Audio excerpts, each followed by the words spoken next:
Greetings, truth seekers. You're about to embark on a journey into the paranormal with us at Paranormal M. Hit that subscribe button and turn on notifications to stay informed about our latest hair-raising chronicles. Ask Reddit. About 17 years ago, I met this woman. Let's call her Nicola. It was through a mutual friend. Initially, she was just getting out of one physically abusive marriage, which produced two lovely, humble, and helpful girls. And some years later, her second husband was now emotionally abusing her. She confided in me over the years, and we grew close enough to the point where we realized we loved each other. And once we'd said it, realized that we had to act on it. Planning her escape gave her hope. And even though she was still living with her husband, they had a young son together, she was checked out of her marriage, bar the paperwork, with everything stuffed into a big pink suitcase, her preferred color, and she was ready to leave. I was over the moon as she was more than worth the wait, wanted to start our relationship off right, so booked us a trip to New York City for Valentine's Day. A week before, she goes radio silent, but I get one brief message that husband is being difficult and threatening. On the Sunday evening before we leave, one of her daughters calls me. Not a regular thing at all. "Mom's passed," she says. I reply, "On the trip to New York City?" "No," she says, crying, "Mom killed herself." My world stopped. The next 24 hours were a blur. I somehow got up the next day and went to work. I got there and a colleague noticed that I wasn't my usual self.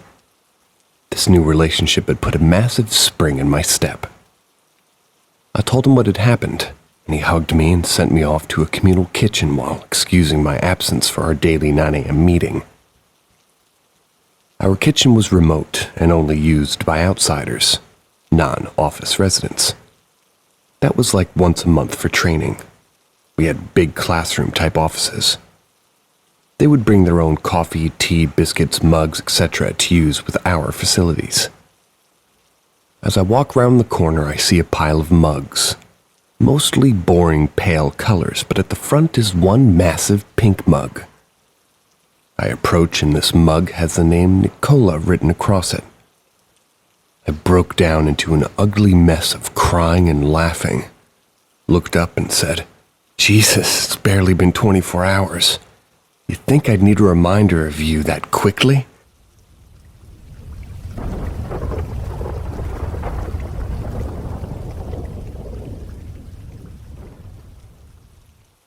Ask Reddit. This happened back in 2017 when I was 18. That's when I was just starting university. It was early October and my now ex-boyfriend and I were in his driveway late one night. We decided to go on a quick walk before going to bed. He lived in the round part of a cul-de-sac, and the only street light for the whole street was located on the opposite side of the circle where his driveway was. We were just about to exit his driveway when we happened to both look up. About 9 feet above our heads was this flying drone-like thing. It was about 6 feet long and 5 feet wide. It was in a delta shape and had white stripes on it. They were painted with a 90-degree angle. The bizarre thing about the whole experience was there was no noise with this huge flying object. I swear I could have underhand tossed my phone and hit the bottom of it with no issue. There were also no lights anywhere on this machine. We watched it fly from the beginning of the street right over our heads and into a tree line for about 15 seconds. There was no wind around us when it passed over us, and it barely made the leaves on the trees move when it disappeared into the tree line. It had a shadow from the streetlight. We got a really good view of it in the light when it hit the tree line. When it hit the tree line, it literally disappeared. It was almost as if it had camouflaged, like it went into the foliage and it was just gone. We looked for weeks after to see if there was some new type of drone that looked like it, but we couldn't find anything. There were other reports in our area from a week-long time period. Might have been 2 weeks, but it's been years since I last looked this up. It was of people seeing the same exact thing. A large, unidentified object flying low to the ground with no noise, no lights, and no disturbance to the surroundings. Nothing ever came of it. We didn't ever get any answers. Both of us to this day know exactly what we saw. There isn't a doubt in our minds it was artificially made, no matter who or what the source is. The whole experience was bizarre, to say the least. If I ever get a chance to have one question from my whole life answered, it would be what the fuck was that thing we saw that night?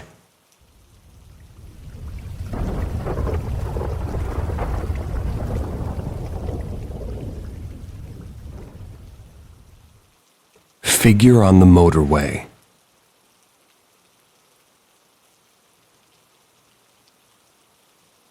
The other day I was heading to work at around 4 a.m. It was along a stretch of motorway which is not lit by any road lighting, so I used my auxiliary lights, which are ridiculously bright.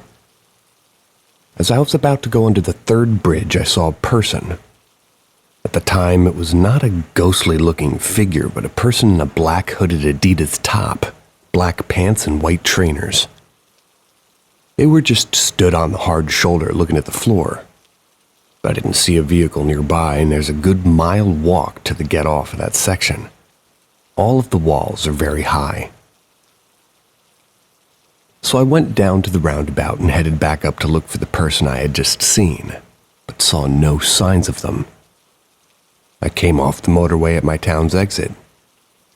Got back on again to see if I could find them to offer assistance. No, I'm not going to lie.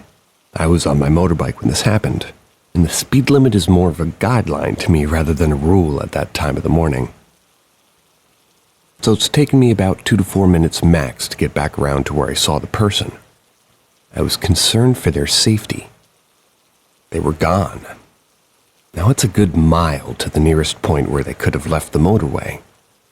And it was very strange how this person was just stood there looking down at the floor. Even stranger is that out of all of the detail I could see of this person, I could not see any sign of a face at all. No sign of a nose protruding out from under the hood. No light reflecting on the color of the skin. Nothing. This made me feel very uneasy, and I've since tried to find out if there had been any deaths or other strange occurrences happening in this area, but I cannot find anything. I hope this makes sense to you, well, if you read this. One of my workmates thinks I've seen something of the paranormal nature. This isn't the first time either, if it is.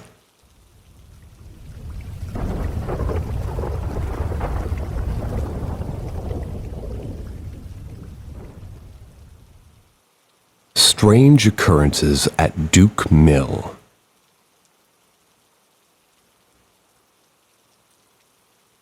I've been working in the security industry for the last 15 years.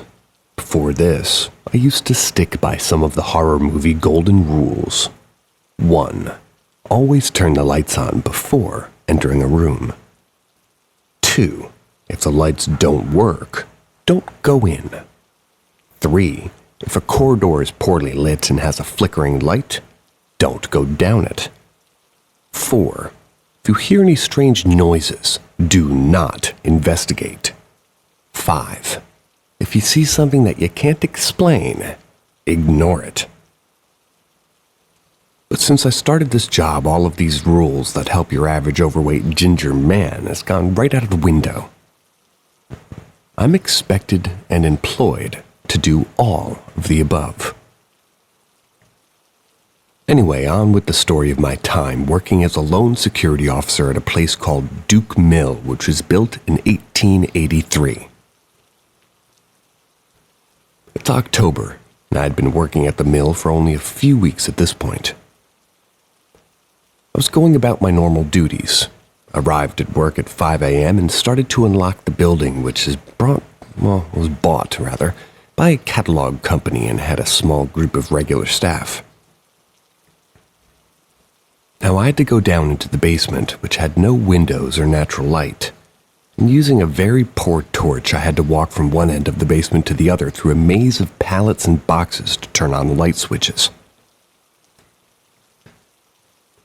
While traversing my way through the maze, I heard what sounded like a woman crying. So me being the silly tool that I am, perhaps fool, instead of turning on the lights first and then investigating, I took my pointless torch and went to investigate. I turned a corner and followed the sound toward the boiler room. As I opened the door, I caught a glimpse of a woman who looked no older than 17 or 18, wearing an old-fashioned workmaid's dress. It looked like I was looking at her through gray-tinted glasses or like something from a black-and-white movie. Now, when I say a glimpse, it was less than a second, and she wasn't there. The crying sound had stopped, and I was just left feeling cold and very scared, frozen on the spot like my fight or flight response system had just crashed. When the staff members arrived for work, they could see that I was shaken. When one of the longest-serving members asked me what was wrong, I told him that there was something in the basement. He chuckled, and without any description or tale from me, he said, "Take it you've seen the Gray Lady, then." Turns out that a few people have seen this Gray Lady, and some even refused to go anywhere near the old boiler room. After that, I heard crying on a few occasions when coming to the basement. But I then adopted Rule 4. Oh, and I invested in better torch. My second occurrence at Duke Mill happened in the summer. I had just done my sweep of the building, ensuring all of the fans were off, windows and doors were closed, the secure lights off, and so on, and so on, and so on, and so on. And so on. I set the intruder alarm and left the building. I moved my car outside the gates and started to lock them. And while doing this, I looked up and noticed that all the windows on the top floor were wide open. So as you do, I thought 12-hour shift. I must be tired and dozy arse here forgot to close the windows. I went back into the building, turned off the alarm, and headed up to the very top floor. When I reached the floor, all of the windows were closed. So I began checking all the floors again on the way down to make sure everything was closed. I got back downstairs, set the alarm, and locked the doors. Went back to my car. And when I looked up, all the windows on the top floor were again open. Now, no one is allowed inside the building without coming to me to sign in, and all the members of staff were signed in. They were out by me, as they had all searched before leaving the building. So I run back to the building, not bothering to turn off the alarm. I ran up to the top floor to make sure that somebody hadn't snuck in and I was pulling a fast one. I nearly ripped the top floor door off its hinges going in there to confront whoever was messing. As I entered the floor once again, all of the windows were shut and locked. Standing there, I remember quoting the great James Woods from the start of Scary Movie 2. "Fuck this." I hurried back downstairs, reset the alarm, looked for the door, and jumped in my car. I took one last look at the building, and all the top floor windows were all closed. I stayed there for 2 more months, putting up with the random sounds of a woman crying and something messing with the window, until I requested a transfer to a different site.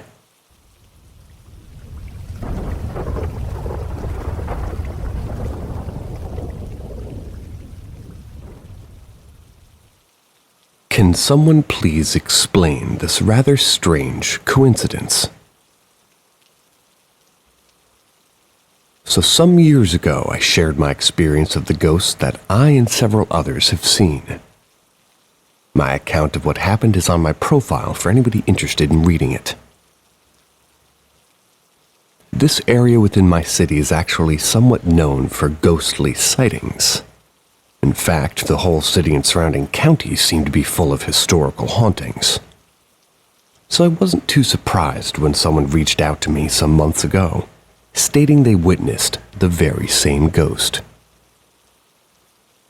Someone even went as far as to take my story off Reddit without my permission and post a slightly reworded version of it to a Facebook page that's about paranormal happenings in the city. Now here's what really blew my mind. The person that reached out to me said something very odd happened prior to his sighting. What was stated by him is so strange that I've absolutely no idea how this was even possible. Firstly, he told me that he heard the rumors for years about the area, but initially dismissed them. But here's where it gets creepy. He goes on to state, "What's funny or scary about this is that the night before I saw the ghost you speak of, I had a dream. In my dream, I was browsing Reddit and came across a post of someone describing a sighting of a ghostly monk they had seen on this road. So I decided to do investigation myself. Cue the next day. Having forgot about the dream, he ended up going down this road and thought nothing of it. That was until he actually saw the very same ghost for himself. So it going me thinking, are we all connected in some way? Or perhaps it was fate of some sort. Maybe I should post this dream interpretations or something, because it's such a weird coincidence. Has anybody had anything like this happen before? Boggles my mind, and I constantly think about what it could mean. I still have his message in my inbox and can screenshot as proof if needed.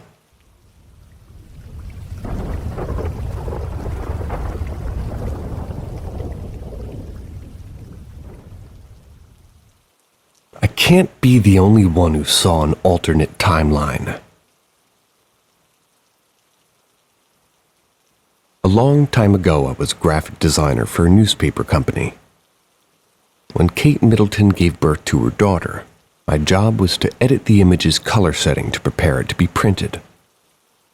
You need to lighten images because newspaper acts like a super weird toilet paper that will absorb ink and darken everything. It's been years and years, but I am to this day absolutely convinced that the image I first edited was that of the Duchess of Cambridge, proudly presenting a set of twins to the cameras, a boy and a girl. They were dressed in little ceremonial dresses as if they were about to be christened.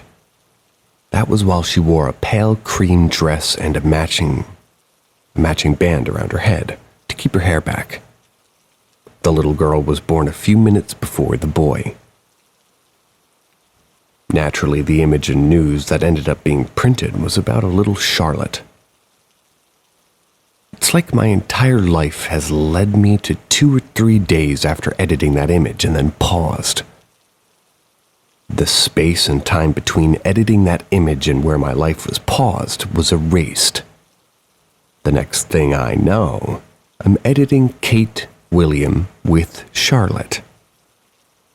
Naturally, it took some time before I realized, wait a minute, wasn't there another baby? Then wrecking my brain because reality does not sync with my mind. I've asked around, but people gave me the same, "You're crazy" look so many times that I eventually stopped.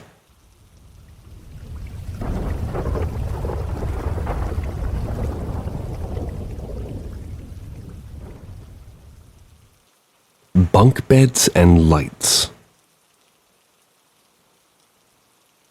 When I was younger, I'm 33 now, my younger brother and I used to share a bedroom. We had this bright red metal bunk bed. The bunk itself was situated against a wall directly in front of one of the bedroom windows. The lower bunk, my bunk, was the bed that could see out the window. One night I was going to get the room all to myself. I was pumped. My brother decided to spend the night at my grandmother's house. Her house was only 3 houses down from mine. We lived in a small town. When night came and I was ready to sleep, I went to my room excited that I could finally get a night to myself without having to hear my brother toss around in the upper bunk and suck his teeth in his sleep. I fell asleep rather fast. I slowly awoke after being asleep for a while to the sound of the upper bunk squeaking. I do not know how much time had passed. We were too young to need any alarm clocks in the room. I recalled the sound annoying me, so I kicked the top bunk and quietly yelled. You know the yell when you accidentally hurt your siblings while fighting. You're trying to keep them quiet. At this point it clicked that my brother wasn't even in the top bunk, so I told myself to go back to sleep. The moment I closed my eyes, the bed shook, and I could hear the cord to our ceiling light being rapidly pulled and the lights flickering on and off. I sat up immediately and punched the bottom of my brother's bed, furious that he was purposely waking me up. Moments later it stopped, and I laid back down. I heard nothing else the remainder of the night. Slept until morning. When I woke up, I thought to myself, time to wake this sucker up. When I went to do so, my brother was not in the bed at all. Ran my ass downstairs and went to my grandma's house immediately. I found my brother awake playing video games with my uncle. To this day, I can vividly remember that entire night, and I have no explanation for it. I know I wasn't dreaming, never had any experience like that again. But after that night-long light string, and the top bunk having continued to make me wary,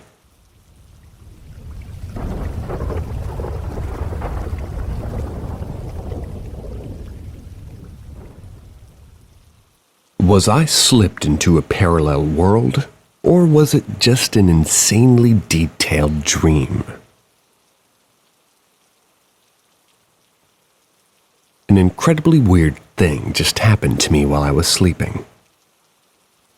Basically, I just had a pretty boring dream where I was doing chores around my house. But then I saw my cat that had recently died.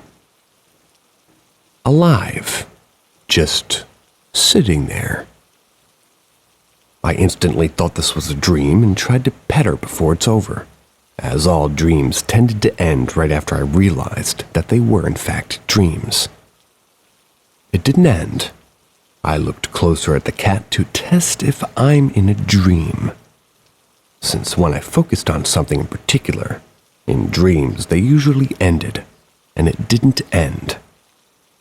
I slowly walked from bathroom to where the cat was sitting to the kitchen, feeling every step thinking if I'm in a dream, in a different world, or have gone insane. Asked my mother if the cat that we had is in good health right now, as not to draw much suspicion, just in case. She said that the cat has needed a lot of care and was saved from dying recently at the cost of not tending to carrots, but doing fine now. Which is kind of a weird thing to say. I would agree. Carrots. Anyway. Then I walked to another room where a computer is located in both the reality and that dream. The room was cleaner and had some kind of brochure from a diamond processing facility for some reason. As I was about to search on the internet whether a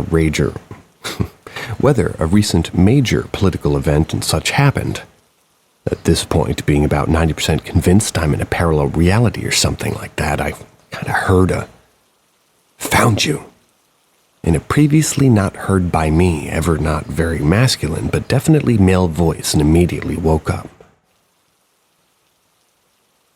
That was weird, so I went back to lying on my bed with my eyes closed, until I suddenly continued the dream, somehow completely remembering what happened in that dream and me thinking about it. except I was on the outskirts of a town now. There was a weirdly small amount of cars and a weirdly high amount of people walking. I walked toward the town while looking around.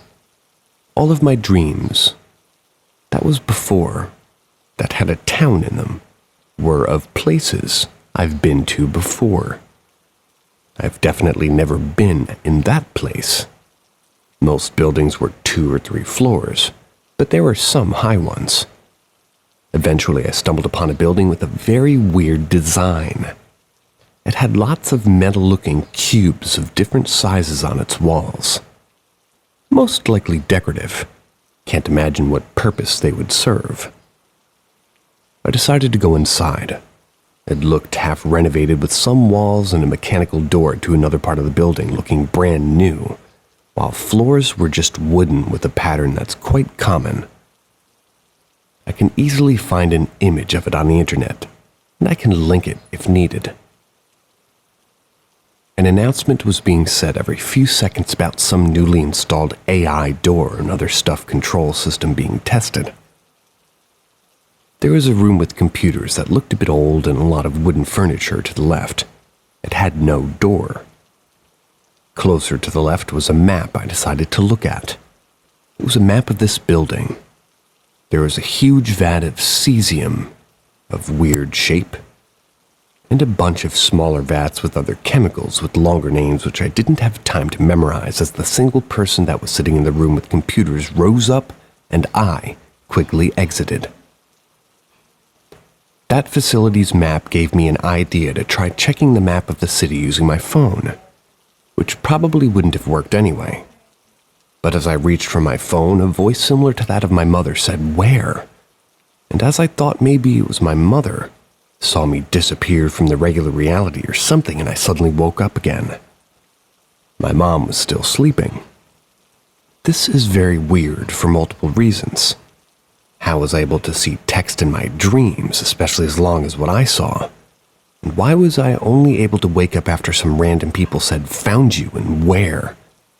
Everything was insanely detailed for a dream, and there wasn't anything so weird it would be impossible within laws of physics.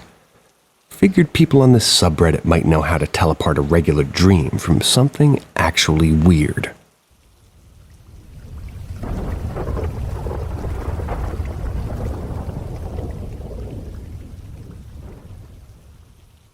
Demonic anecdote. Was going through a dramatic spike in depressive symptoms. After it subsided, something weird occurred. Out of the corner of my brain where I felt the depressive disturbance mainly, it itself turned into a form, an entity in that same exact region. It was a skinny bull without horns. I could smell it. It smelled like sulfur and smoke mixed with a trash bag. It was bubbling with smoke intensely. Very strong smell and presence. It made sounds that a bull would make. It was as if it emanated smoke and flames every time it cried out. It was envious of me. It was so envious that even though it thought it was wiser than me, could not have what I have. It appeared that this envy is what manifested in this heat eminence. That's how intense it could have been resenting me. It was brownish and had very long ears, almost like deer length. They'd been bitten off slightly around the edges. It had various indentations around its face that seemed to be out of self-harm. It seemed to have piercings and bandages. It was staring at me intensely, as if I was its prey. It seemed to have arms and legs, and it was an authoritative presence in this world that seemed to be smarter than me, as if it knew the past, present, and great detail.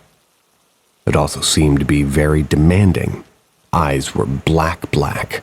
Unlike a bull, its eyes weren't on the sides of its face, but closer inward in a very human geometry. It could see through me.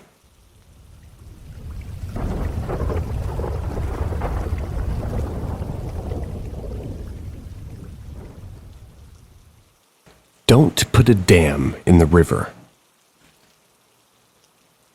The town of York held a meeting discussing the high water flow and possible dangers it could have on the land and wildlife. For the first time in my life, I attended the town meeting, stumbling in and sitting in the back just as they'd begun the session. People argued, I held my tongue. Though as the people of the town, they were swayed by the concept of a new dam, with a car bridge and a sidewalk that would allow for much more control over the water levels. Disappointed, I left the meeting having only asked one question. When will construction begin? I asked the mayor. We begin this weekend. At this moment, I realized I either needed to flee the country or get my act together if I wanted a chance to make it out of this a free man. I sped home in my Toyota Camry, ran into the attic. I grabbed a snorkel, a rope, 4 bottles of kerosene, matches, and a space balloon to capture any smoke that may leak into the sky above. I headed for the river where the dam was being planned around 6:30 p.m.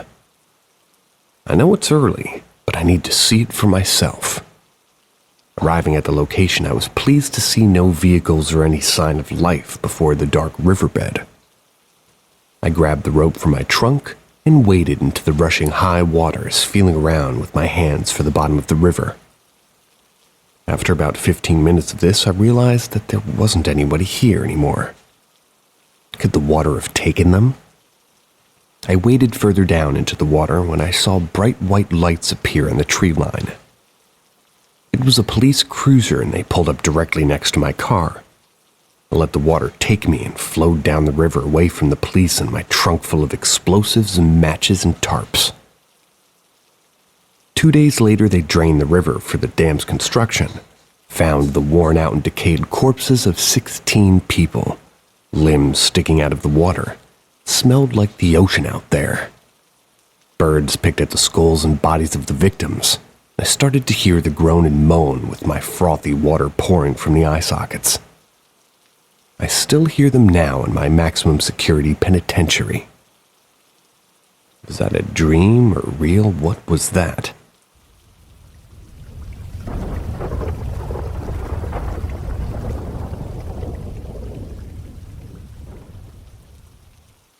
Treading lightly in Amber Lake. This week, my parents decided to up and leave. Going to visit my mother's parents up in Canada, leaving me with my Uncle Tony.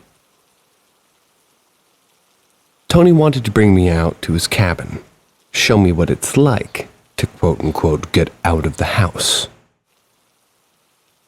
While this was not my ideal plan for the week, which was getting drunk all week in my parents' empty house, I still thought maybe it could be cool to see nature.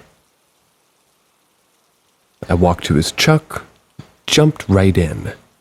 We shared a few words, began to catch up on school and life, and set our way to his cabin at Amber Lake. The seashells beneath our truck tires crackled as we pulled into the cabin area. The sun blasted a painting of purple, blue, and orange onto the looking clouds above. It had taken us almost 4 hours to make it here. We entered the cabin. He showed me around the small space. I would sleep on the floor beside my uncle's bed, being the only room besides the kitchen and living space in the whole house. We sat outside and set a fire, drinking beer to my delight, and listened to the shimmering lake splash onto the small shore, crickets buzzing. Eventually, my uncle went into bed, and I cracked another beer. Just as I did, I heard another can crack, seemingly coming from the woods. "Hello?" I said, sitting up in my chair.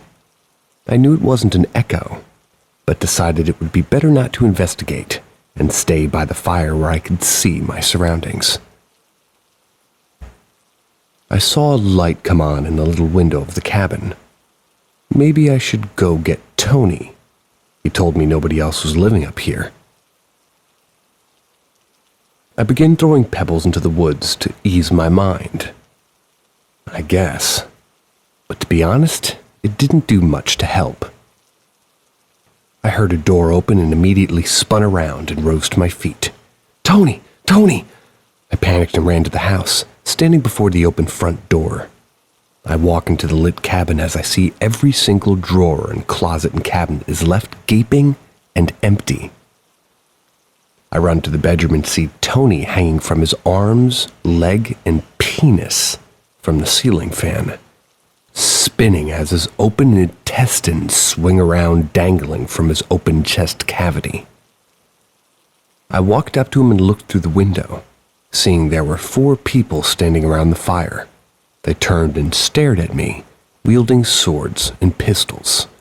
They run toward the cabin and I closed the bedroom door and left the flopping, bleeding corpse of Tony as he swings from the ceiling fan, which rattles with his weight.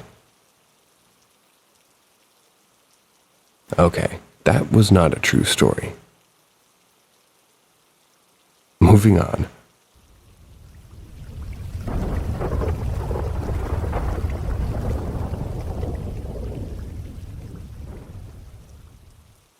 Wandering drunk. I lay my back against the front window of the bar. The slow changing streetlights and neon glow of the Buff's Pub sign reflect through my half-empty bottle of liquor resting between my feet. The streets are quiet beside a few cabs making their way through the intersection before me. The bar is surrounded by other 3-story homes and shops running through all of the downtown. I hear bells jingle as 2 men leave the bar, looking at me as they begin to walk by me. Stick my leg out and trip one of the men. A natural instinct. The man trips on his face, and his buddy swings his leg back and kicks me across the head, bouncing it off the glass pane behind me. I let out a choked laugh, and as the 2 begin to leave again, I rise to my feet and open the bottle of liquor. Might as well. I dump the liquor all over my head, all over the head of the guy that kicked me. It pours down his face and back and shoulders as he shouts in confusion and surprise. They turn around and begin beating the shit out of me. I smile as I feel a tooth snap in half as a boot flew into my face again and again. I then grabbed a hold of the man soaked in alcohol and dragged him to myself on the ground. As his friends punched me in the stomach about 10 more times. I struck my lighter and the man engulfed in flames and began kicking and screaming. His friend got me in a chokehold and began constricting my air as I writhed to escape his lock. His friend eventually stopped the burn and picked up a trash can. I turned to look at him and I was met with the bottom of a trash can in my face. I could feel the blood pouring from my face and dripping all over my shirt. The impact filled my eyes with tears and stars, and I couldn't feel my arms or legs. He rose it over me again, and it all went dark. I lifted open my eyes to find myself left in a frozen stream, half of my body submerged, the other lay just on the shore. I shiver violently as the liquor I drank begun to wear off. My legs are both completely broken, I've discovered. I look down at them as they sway in the stream, and I look up at the sky. I cannot move. I try to pull myself from the water and turn onto my stomach on the icy rocks. I dragged myself 10 feet before I couldn't feel below my waist. Then my arms gave out. In the cold, windy night, I sat until I froze to death under a tree. And then went to his computer and wrote the story.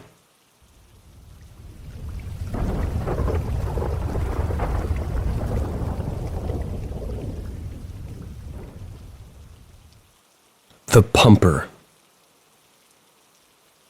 I'm 17 years old, a football and basketball star, pretty much the coolest guy on this planet. Never smoked a cigarette, never had a sip of alcohol so far. My parents praised me over my younger brother, who's tormented my shadow of greatness, which I so often spout about on my Instagram page. He's into drugs. Tonight I'm texting this super sexy chick from an online site I'm trying out, being 17 and all. I type to her, "What's going on, boobtron?" A typing bubble appears. "Nothing much, babe. Where do you live?" I'm both alarmed and severely turned on, so I type in my address. I look over my shoulder on my bed to listen for anybody still awake in my house.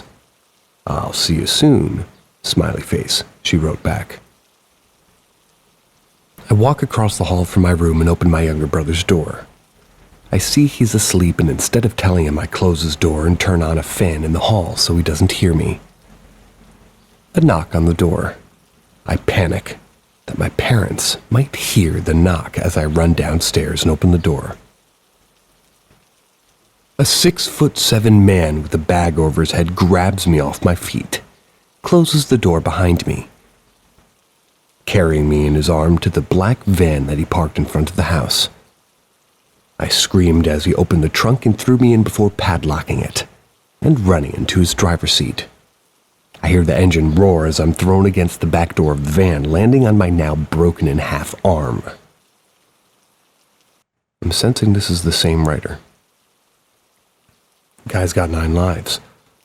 I scream in agony as I look ahead through the police wire between the front seat and the trunk. The man eventually stopped the vehicle deep in the forest, pulling out a gun before opening the trunk. He grabs my broken arm and forces it behind my back, and he handcuffs me. I begin to panic and kick my legs. He smashes his gun on my head, and I let out a scream of pain. I lay still as he duct tapes my legs together at the ankle. He tapes my mouth over last and leans me against the side of the trunk. He pulls out this generator-looking contraption from his passenger seat with a vacuum tube hosing into his hand where a massive needle on an inch wide is in his hand. "You never drank before, right?" he asked me. He must have seen my Instagram. "No, sir, never," I pleaded through the tape. I shake my head. "Good. You're the perfect breed and age I need." He stabs me in the stomach and starts the machine. I see immediately my blood filling the tub and driving into the machine. I feel as my organs are pulled through the tight tube. I scream in horrible pain as I'm hollowed out. Ew. The machine gets stuck on what feels like one of my kidneys. He snips the vein holding it to my body as the machine continues sucking the life out of me. I stop crying as he turns off the machine and drags me out of the van. I'm empty, so little blood left. I somewhat feel my head being dragged across the dirt road as he lifts up my light-skinned body up onto a metal railing. I hear water washing below me. I can barely hear my heart beat or feel anything. He pushes me off the railing, and a few seconds later, I crash into the river below where I sink to the peaceful floor. And then sign onto the computer and write this story.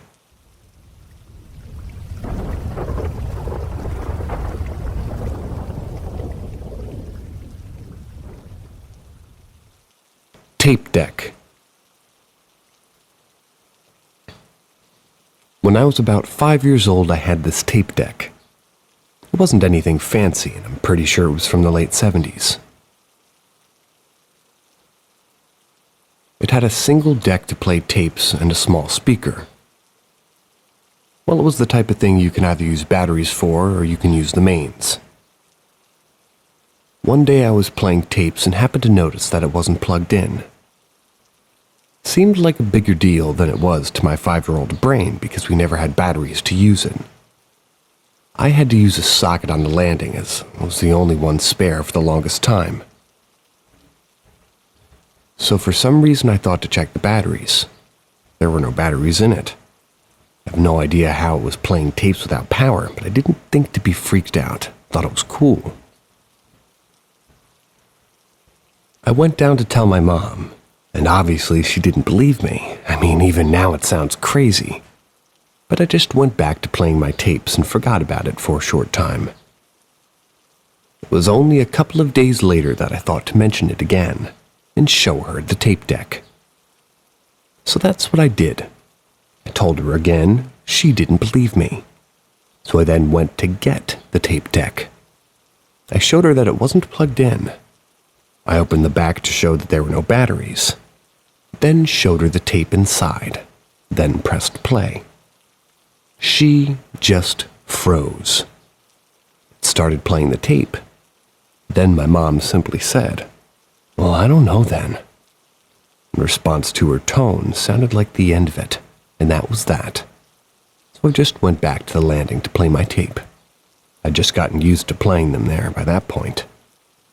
It wasn't long before I had to go to bed, as it was late afternoon. Early evening by this point. I left my tape deck on the landing before going to the bedroom. When I woke up the next morning, the tape deck was gone. When I asked my mom where it was, she told me I must have lost it, despite knowing that I left it on the landing. I realized years later that it probably freaked her out so much that she got rid of the tape deck, and telling me I must have lost it was easier than saying that she trashed it. She was freaked out.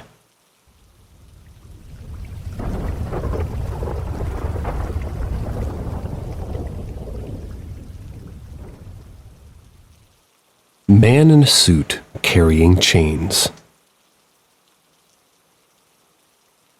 My brother lived in one of my grandmother's abandoned houses when he was only 16. He liked the sense of independent living. Many strange things occurred in the house before, but on one particular night, it got insane. My brother explained he was sitting on his bed relaxing, playing his game when his dog started growling and foaming out the mouth.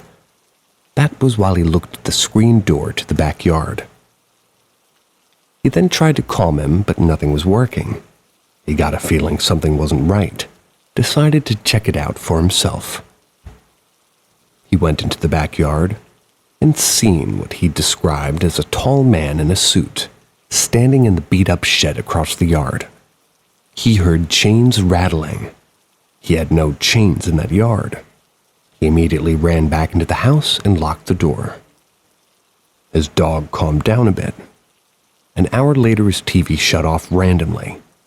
So he got up to turn it back on, only for it to shut off again. His dog started growling once more. He then heard my grandmother call his name from the living room. But the problem is, my grandmother wasn't there. He left his room to check the back window once more. And when he did, the man was standing right in front of him. He then left the house, started walking toward the back of the road, which is a woodsy area. He said he heard a voice say, "Yeah, go that way." So he turned around to go the opposite way. As he was walking toward the street, he heard the voice again. "Yeah, go that way." And he stopped in his tracks to call my mother to come over and pick him up. He stood under a neighbor's magnolia tree, said that's the only place he felt peace from the eeriness. My mother arrived, and she didn't believe him. He brought over laundry to dry because our dryer had broke during this time. My brother refused to go back inside the house, stayed in her car. He told me next thing you know, she was running back to the car. When he asked what was wrong, she told him she heard chains coming from the attic. She didn't think anything of it at first until she heard my grandmother call her name from the living room. And when she walked into the living room, she heard a little girl say, "Help me." And then she said, "Him." As they were riding back to my mother's house, they both felt uneasy. My mom said she was constantly watching the back seat, felt as if something was following them home. Later that night, I also witnessed this too. There was a slender, dark-like figure resembling a female squatting on top of our fridge. We all left, ran back to our rooms. My brother slept in my brother's room with him. Oh, my other brother's room with him. And my other brother woke up to seeing someone scratching on the corner of his room. When he got up to turn on the lights, no one was there, but the scratch marks remained. Whatever it was that followed them home, we'd never seen or encountered this since that night.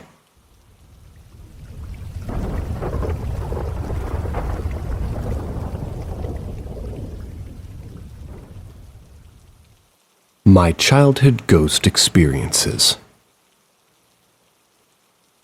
I've only ever told this experience with my family, but between the years 2012 and 2016, when I was with all this ghost activity, it was wildly active. When I was born miles away from where my parents originally lived. They had gone to an event in their family near LA.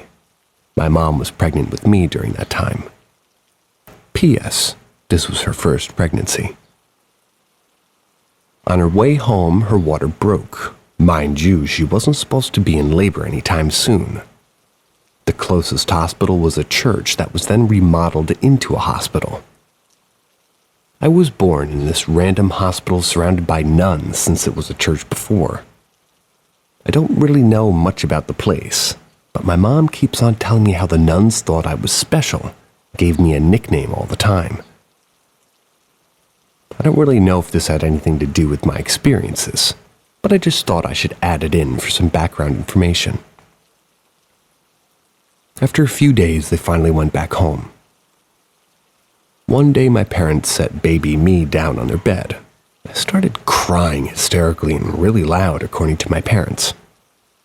My mom quickly grabbed me from the bed and told my dad to check if something was there, since they didn't believe in the paranormal realm. As soon as my dad laid down, he said he saw an ugly-looking creature that seemed like a demon on top of him. He tried so hard to get out of bed since the thing was pushing him down. Eventually, he got out and looked at the bed and nothing was there. Again, this story was shared with me by my parents. I have no clue if it's true, but I am choosing to believe it. The look on my dad's face was all the proof I needed. Fast forward 5 years.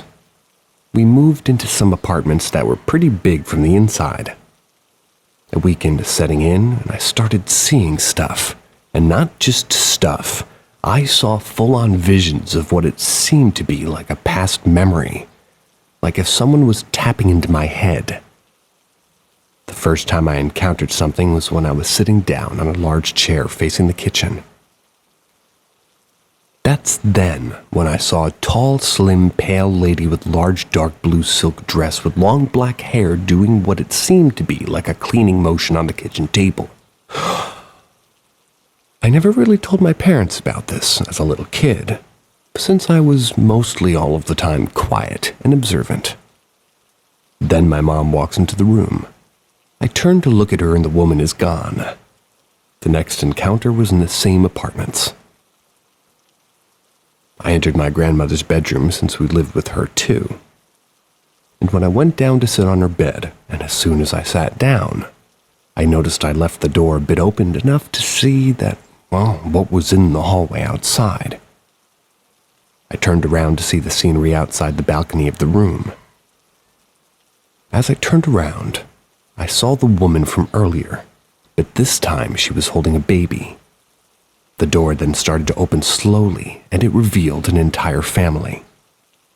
The woman holding her baby was standing next to what it seemed like being her husband, which seemed faceless, and in front of him were 2 little boys. I don't remember all of what happened after, but I do remember my mom telling me that I used to scream and have nightmares a lot in those apartments. So they had to move out. When I was approximately 9 years old, my parents were giving us a lecture. And to not be, disobeying. Otherwise, the boogeyman will come and get you. Or like us Hispanics say, El Cucuy. Cucuy? E-L space C-U-C-U-Y. As my mom finished saying that sentence, I was looking at the living room window and felt such a terrible feeling in my chest. It was like disturbing, terrifying, and uncomfortable at the same time. Then I started freaking out and breaking down like any little kid would if they feel or see something different or unrecognizable. I'd like to believe that it was a presence saying that its last goodbye was there, since it was the last time I ever had a paranormal encounter. And I guess ever since I've had a digging for supernatural horror and stuff around that area.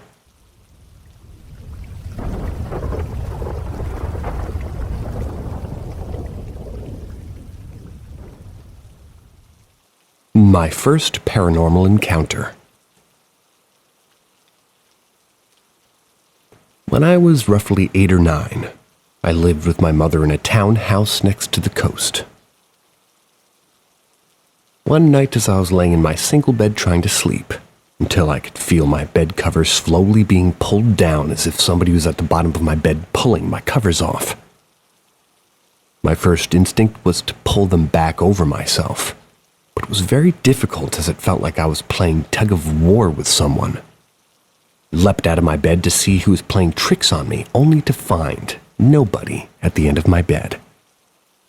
Me being a scared and confused young boy, I went downstairs to find my mother. At the bottom of the stairs is a door which leads to the kitchen, dining room, and another bedroom which my mother slept in.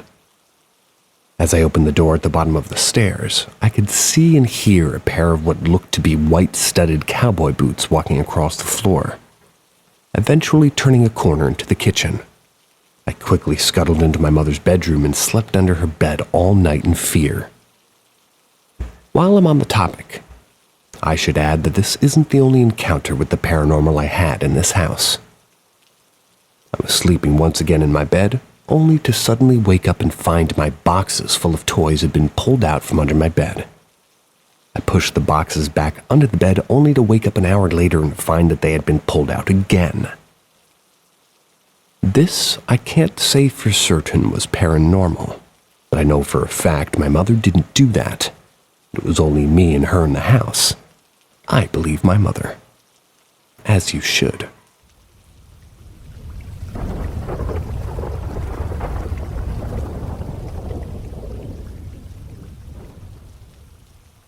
First time sharing my experience. I had a weird situation once. I was around 16 or 17 years old. One day I heard that one old man near my neighborhood had died. Wasn't really sure who exactly it was, because on the same building there were 3 other people on the same age living there. On the same age? But the descriptions were leading me to one of them. The next day, while they were ready for the funeral, I passed outside the building as I was returning from coffee with my friends. And I see the old man that my friends had described to me outside the building, sitting on his usual position, smoking his pipe, staring at the road as I pass. I creeped out a little and I didn't talk to him. I moved on thinking that clearly he wasn't the one who had died. Apparently, 10 years have passed. I never saw that old man again sitting in his usual spot, smoking his pipe. I tried to talk to my friends about this, but no one actually believes me. I try from people who knew him to describe him. All the information I get are pointing out that the man that I saw was that day. It was a coincidence. It was someone that looked like him. I'll never know. But the evidence in the description so far points out that I had one of the weirdest encounters ever. Tell that to the ceiling fan guy.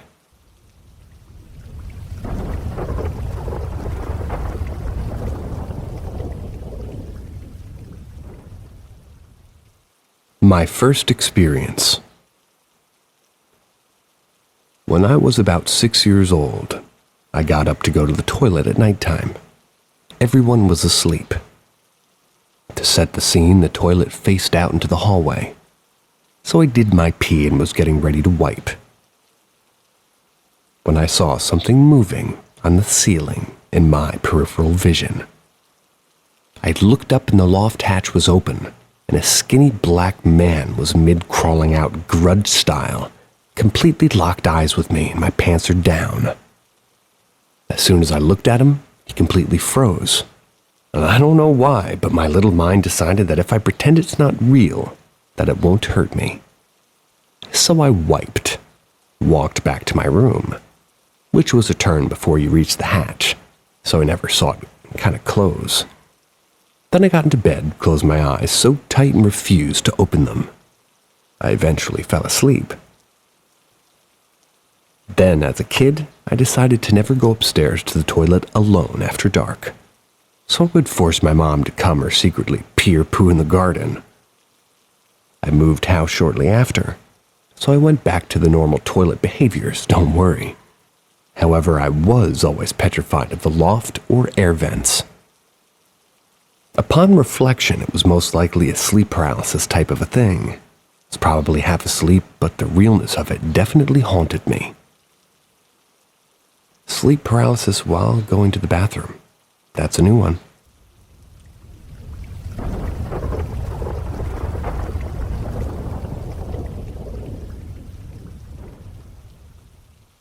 Old farmhouse. When I was about 7 or 8, my family moved into an old farmhouse in Virginia. I have a little brother. My brother is 3 years younger than me, so he was around 4 or 5 at that time. This house had an upstairs which had 2 rooms. My brother and I were very excited about this, since we had always had to share a room. He picked the room to the left of the stairs. It was nice, but in the corner of his room it had a tiny door that led to a small attic. Gave me that eerie feeling, so I couldn't understand why he would pick that room. But he was hell-bent on having this room. I took the room to the right, which had a little window that looked out over the farm. It was great. We set our rooms up and unpacked. Fast forward to a few weeks later, my mom decided it was time for us to take a nap. In my room, of course. For context, I had a little red rocking chair with Dalmatians with my name painted on it. It was the cutest. I had outgrown it, though, since it was made for me when I was a toddler. Well, when we went to lay down for our nap, everything was fine. Then, out of nowhere, my brother started freaking out and screaming, clinging to my mother for dear life. My mother tried to soothe him, but nothing was helping. She asked my brother what was wrong. My brother pointed to the rocking chair and said, "There's a little girl in Sissy's chair. She doesn't want us up here." He was so unconsolable that my mom had to bring us downstairs. This is the first time the entity made herself known.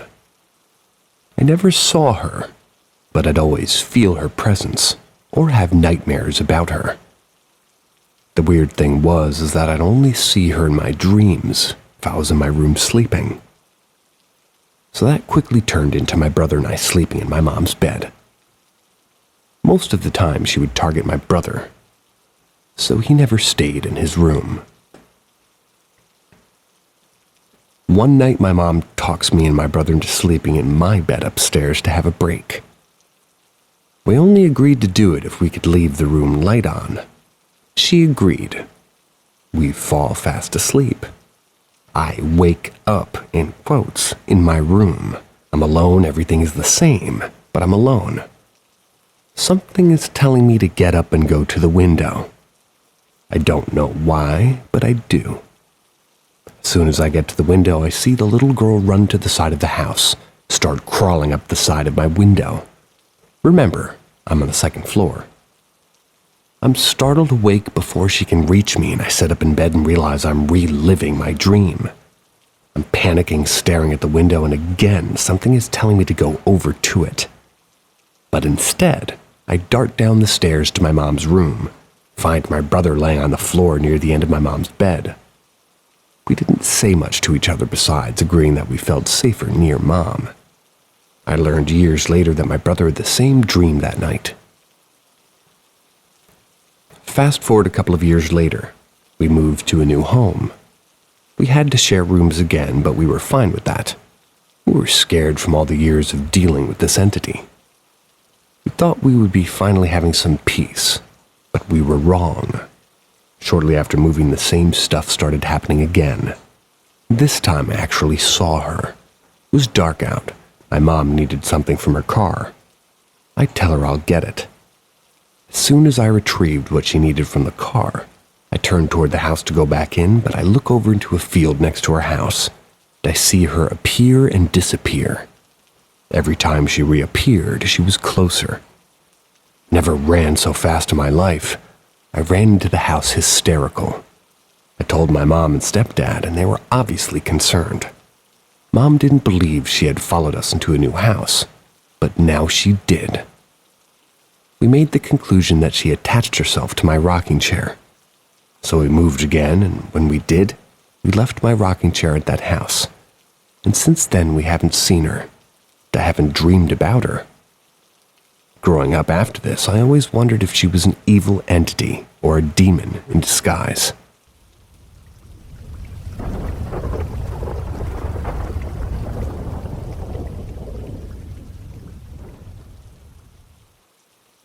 Something was in my childhood home. As a kid, I always believed that my childhood house was haunted. My first experience happened when I was around 13 years old. My mom drove me home after school. I immediately went to the bathroom. As I sat there, I couldn't shake the feeling that something was off. The doorknob moved slightly, and my heart skipped a beat. I peered under the crack of the door, but I saw no one there. As I continued to watch the door, I saw the knob begin to turn slowly, and I felt a wave of terror wash over me. The door creaked open, paused for a moment, and then slammed shut. I was frozen with fear, unable to move or comprehend what had just happened. Little did I know this was only the beginning of a series of chilling events that would haunt me for years to come. I couldn't shake the feeling that something was watching me, following me whenever I went in my home. One day, while taking a nap on my living room couch, I was startled awake by a tall, shadowy figure in the doorway. It was solid black and three-dimensional, with a skinny, emaciated appearance. After a second, it came at me as if it was in stop motion, think claymation, and then it was gone. The shadow figure began to make constant appearances in the house. I would see it from the corner of my eye or in the darkness around my home. When I was practicing the piano, deep in concentration, suddenly I felt like I was being watched. My heart started pounding in my chest as I turned to look toward the doorway, only to see a solid black head-shaped thing at the top of the doorway staring at me. I froze in terror, unable to move or look away. All I could see was the thing's head. This couldn't have been my parents. The doorways are around 7 to 8 feet tall. The thing's head then twists back into the hallway out of sight. It only lasted a moment, but it was horrifying. It felt like I was living in a scary movie, and I kept feeling things were going to get worse.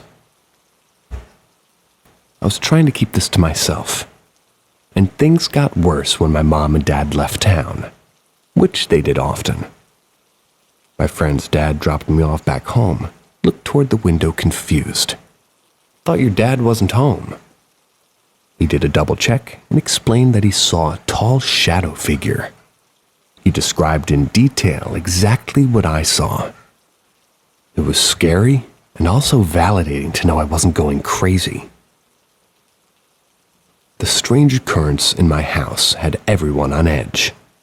My family started accusing me of inviting something sinister into our home, because they too had started seeing unexplained things. The person most affected by this was my mom. They heard the basement door slam shut while she was alone in the house. I did everything I could to get rid of whatever was haunting us, but nothing seemed to work for long. Got to the point that my mom had to jam the basement door with an object in the hinge so it wouldn't move. A heavy wooden door. When I turned 18, I had my first boyfriend. We would always sleep in the spare bedroom in the basement. Both my parents left town. That night, as usual, my boyfriend put on a podcast to help him sleep. But when I woke up in the middle of the night, I heard a strange voice speaking from across the room. I was terrified and immediately phone. His phone was off. My phone was off too. I could still hear the voice of a woman speaking. I woke up my boyfriend in a panic. He was half asleep and told me to turn off the podcast. But when I explained that the phones were already off, We both froze in fear and stared at the door, wondering what was happening. It was winter, 2 a.m., and no one was outside. The voice went away and we both decided that we had to investigate. We opened the door and saw nothing. We checked everywhere and there were no footprints in the snow outside. Didn't make sense. Luckily, I didn't have to stay in that house much longer.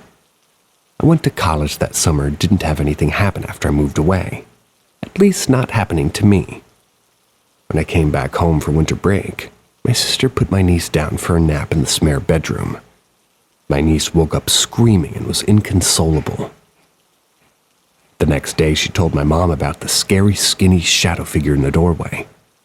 It's been over 6 years now with nothing new happening. I frankly don't miss anything about any of that whatsoever. Upon reflection, I wonder if there was something there as a result of all the fighting that was happening. My parents were on the brink of divorce, and I was dealing with school, drama, and then whatever this thing was. Haven't stayed in the house long enough after leaving to explore that possibility.